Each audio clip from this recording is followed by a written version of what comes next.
নমস্কার বন্ধুরা, sister tasty কিচেনে আপনাদের সবাইকে স্বাগত জানাই। আর আজকের টেস্টি কিচেনের রেসিপি হচ্ছে মোচার বড়া। তো মোচার বড়াটা আপনি প্রথম থেকে আপনি শেষ পর্যন্ত ভিডিওটা আপনারা সবার আমার দেখুন। তো কিভাবে আমি বানাচ্ছি। আর প্রথমে আমি এই মোচাটাকে, এটা হচ্ছে মোচা, ঠিক আছে, এটাকে আমি নুন হলুদ দিয়ে আমি সেদ্ধ করে নিয়েছি। আর এটা হলো মুসুর ডাল বাটা, আর এখানে রয়েছে হলুদ, লঙ্কা গুঁড়ো, লঙ্কা বাটা, হলুদ, লঙ্কা বাটা আর রসুন বাটা, এই দিয়ে আর এই যে নুন, এই দিয়ে আমি আজকে এটা মেখে আমি বড়া ভাজবো। তো বন্ধুরা, তেল আমি ওভেন অন করে আমি তেল চড়িয়ে দিয়েছি।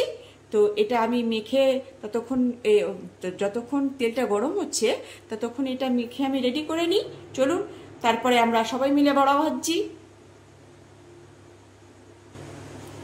এই যে বন্ধুরা, আমি এভাবে মাখিয়ে নিয়েছি। আবার কড়াইতে তেলটা এখনো গরম হয়নি, তো গরম হচ্ছে। বন্ধুরা, আমার তেল কড়াইতে সম পরিমাণে গরম হয়ে গেছে। এইবারে এইরকম করে নিয়েছি, এবারে বড়াগুলো ভেজে নেব।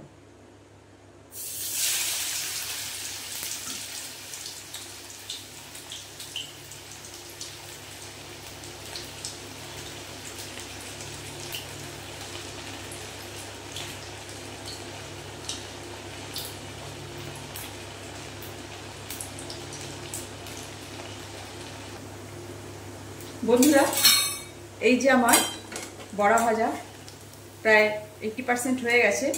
আরেকটু আমি মিডিয়াম লোতে ভাজছি বড়াটা। কেন কি, মিডিয়াম লোতে ভাজলে বন্ধুরা ভেতরটাও কুক হয়ে যাবে আর মুচমুচে একটা ভাব হয়ে যাবে। এই যে প্রথম ইয়েতে আমি এই যে বড়াগুলো ভেজে নামিয়ে দিয়েছি, আর দ্বিতীয় স্টেপ চলছে, এটা নামিয়ে দেবো। এখনো হয়নি, একটুখানি বাকি আছে।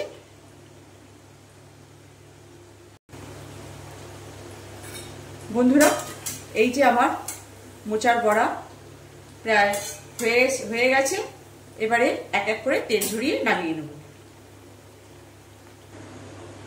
এই যে বন্ধুরা, ফাইনালি আমার মোচার বড়া কেমন লাগছে বন্ধুরা? ভালো লাগলে একদম সামান্য রেসিপি, আমার মা এরকম করে বানিয়ে খাওয়ায়, সেই জন্য আজকে আমি আমাদের গাছে একটা মোচা হয়েছিল, তো সেটা কেটে নিয়ে এসেছি দুদিন আগে, তো আজকে সেটা বানালাম। তো এই যে আমার, সেই জন্য মা খুব ভালোবাসে এইরকম খেতে, সেই জন্য আজকে আমি এই মোচার বড়া আজকে এইভাবেই বানালাম। তো মুসুর ডাল দিয়ে যেহেতু বানিয়েছি বন্ধুরা, একদম মুচমুচে খাস্তা। তো আপনারাও বানিয়ে খাবেন, এনজয় করবেন। তো আমি আবার আরেকটা নতুন রেসিপিকে নিয়ে আপনাদের সামনে এসে যাব। তো এখন রাখছি, বাই।